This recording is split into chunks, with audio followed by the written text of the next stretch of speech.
नमस्ते। कक्षा 8 विराम चिन्ह पंचुएशन।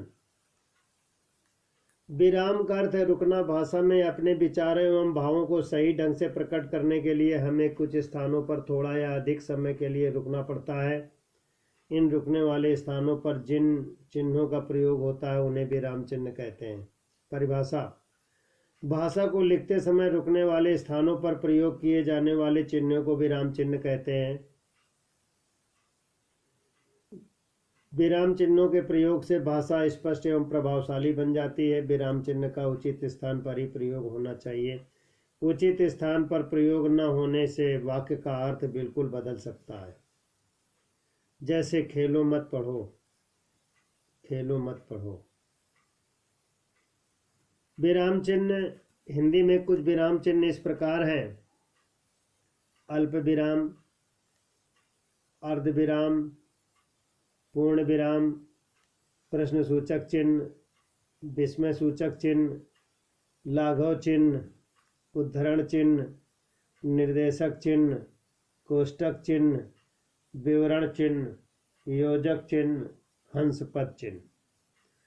एक बार पुनः हिंदी के प्रमुख विराम चिन्ह: अल्प विराम, अर्ध विराम, पूर्ण विराम, प्रश्न सूचक चिन्ह, विस्मय सूचक चिन्ह, लाघव चिन्ह, उद्धरण चिन्ह, निर्देशक चिन्ह, कोष्टक चिन्ह, विवरण चिन्ह, योजक चिन्ह, हंस पद चिन्ह। नंबर 1, अल्प विराम। सबसे कम समय के लिए रुकने वाले स्थान पर अल्प विराम का प्रयोग होता है। इसका प्रयोग निम्नांकित स्थितियों में किया जाता है। का एक जैसे शब्दों को अलग करने में: मैं बाजार से केला, सेब, अंगूर, पपीता और अनार खरीद कर लाया। वाक्यांश को जोड़ने में अल्प विराम का प्रयोग किया जाता है। आकाश में बादल गरज रहे हैं, बिजली चमक रही है और बारिश भी हो रही है। समुच्चय बोधक अव्यय से पहले पुलिस ने चोर को दौड़ाया किंतु उसे पकड़ न सकी। कथन को अलग करने में विराम चिन्ह का प्रयोग होता है। जवाहरलाल नेहरू ने कहा, आराम हराम है। अर्ध विराम। अल्प विराम से थोड़ा अधिक समय रुकने के लिए अर्ध विराम का प्रयोग होता है। इसका प्रयोग मुख्य वाक्य से वाक्यांश को अलग करने में होता है। मैंने अपने कपड़े पहने, साइकिल ली, बाजार चला गया। पूर्ण विराम। वाक्य समाप्त होने पर उसके अंत में पूर्ण विराम का प्रयोग होता है। मोहन चाय पी रहा है, पक्षी आकाश में उड़ रहे हैं। प्रश्न सूचक चिन्ह। प्रश्न सूचक चिन्ह का प्रयोग प्रश्नवाचक वाक्यों के अंत में होता है। तुम किस कक्षा में पढ़ते हो? संज्ञा के कितने भेद होते हैं? विस्मय सूचक चिन्ह। हर्ष, विस्मय, दुख, घृणा, शोक आदि मनोभावों को प्रकट करने वाले शब्दों के साथ विस्मय सूचक चिन्ह का प्रयोग होता है। शाबाश, तुम जीत गए। छी, यहाँ कितना कीचड़ है।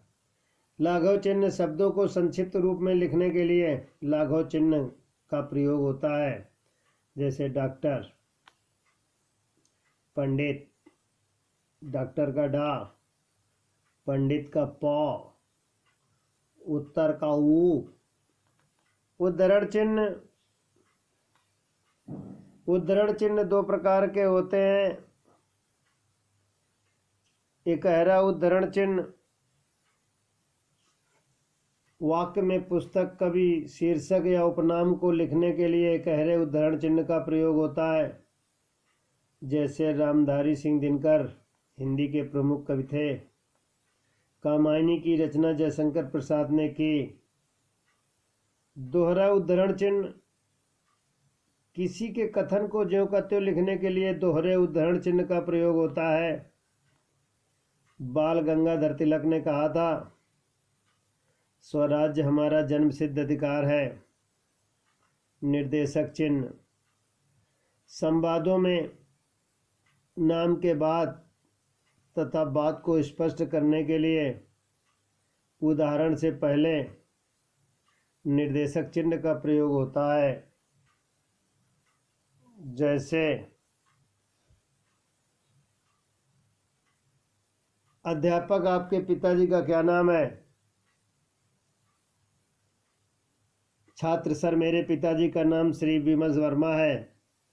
लिंग के दो भेद होते हैं, पुल्लिंग और स्त्रीलिंग। विद्यार्थी कारक चिन्ह, विराम चिन्ह लिखेंगे और उद्धरण चिन्ह तक उसको याद करें।